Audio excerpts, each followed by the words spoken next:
Hi, I'm Laura Ramus, physical therapist and certified athletic trainer with the DMC Sports Performance Academy here at the Rehabilitation Institute of Michigan to talk to you about running shoes. As a runner, there's a big choice of shoes to select from, so where do you start? Well, to begin with, you should choose a shoe based on the type of foot that you have, whether you're high arch, whether you're flat-footed, or whether you have a normal foot. And so when you look at the shoe selection, they build shoes off of different lasts, and they build different types of shoes. Today's shoe selection goes from something as small as basically running barefoot or wearing the 5-finger shoe, and this is just like wearing bare feet, and has very little to no support at all the way down the spectrum to a motion control shoe that has a real thick sole and a lot of support on the inside part of the foot to control pronation.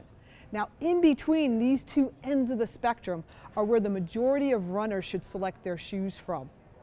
We have the new ones out, which are the minimalists, which again give you support, more support than barefoot running, but don't give as much control as some of our others. And then we have the shoe here that gives stability but doesn't give motion control.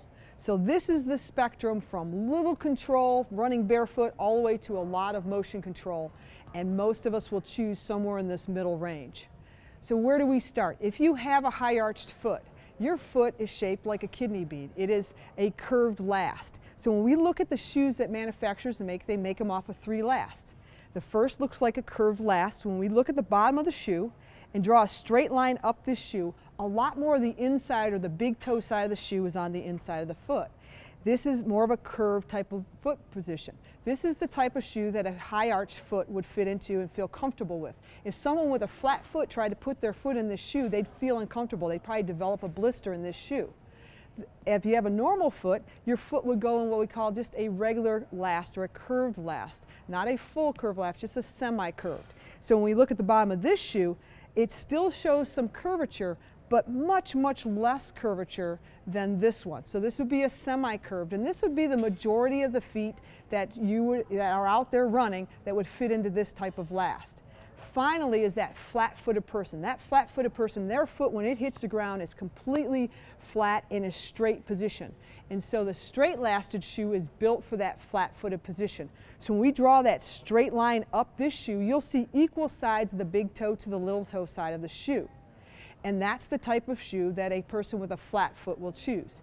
If you don't know what kind of foot you have, then you need to go to your running store in your neighborhood and have them look at your foot, and also come to the DMC Sports Performance Academy or the Rehabilitation Institute of Michigan and help us look at your feet and choose that right shoe for you. Now, the second thing you're going to look for is stability in the shoe. How much motion control is in the shoe? Well, what we know is we don't need to put a lot of motion control in the shoe, but we still need to give you some stability. Again, the minimalist shoe, when you're running and take a step, the part of the shoe that hits the ground is your forefoot. And when your foot bends, it bends at the widest part of our toe box or right across your big toe. That's why great toe extension is so important in runners. This is where the shoe should run or bend when you are running. So when you grab that shoe and you bend it, that's where its normal flex point should be. You should have some stability from the rear foot to that forefoot position. And even in this minimalist shoe now, it gives us stability. It's flexible in here, but it still gives us stability. And so does this minimalist shoe. Natural bend point is right across, right about where the shoelaces start, the widest part of the toe box. As opposed to something like this barefoot runner really doesn't give you any of that support. And that's why this is not a real great shoe for someone who has motion control issues or needs more support. And then if you go down the line, you can see they become a little more rigid, but they're still bending in that right point. And then the final part that we look for in a running shoe is what happens in that rear foot. If you control that calcaneus, the back part of the heel, you can control the motion of the entire foot. And so when we look at the back of the shoe, what we'll do is press down on the back of the shoe. The back of the shoe should not collapse. It should be rigid like this and give you stability. If the back of the shoe collapses down, it's probably not, it's not going to give you much motion control back here at the heel. So you should be cautious with this shoe if you have any foot problems. Or it's also an indicator for caves in like this that that shoe might be wearing out. Maybe back when you first bought it, it had good stability and you could not press down through here, but maybe it's worn out at this point. That's also the indicator for the flex test that we showed earlier. If the flex, if it bent really in the correct shoebox position when you first got that shoe, and now it's starting to wear back and it's flexing back further and further into the arch, then that's also a good indication that shoe might be wearing out.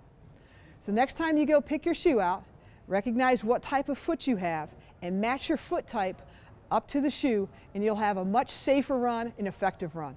I'm Laura Ramos of the DMC Sports Performance Academy here at the Rehabilitation Institute of Michigan.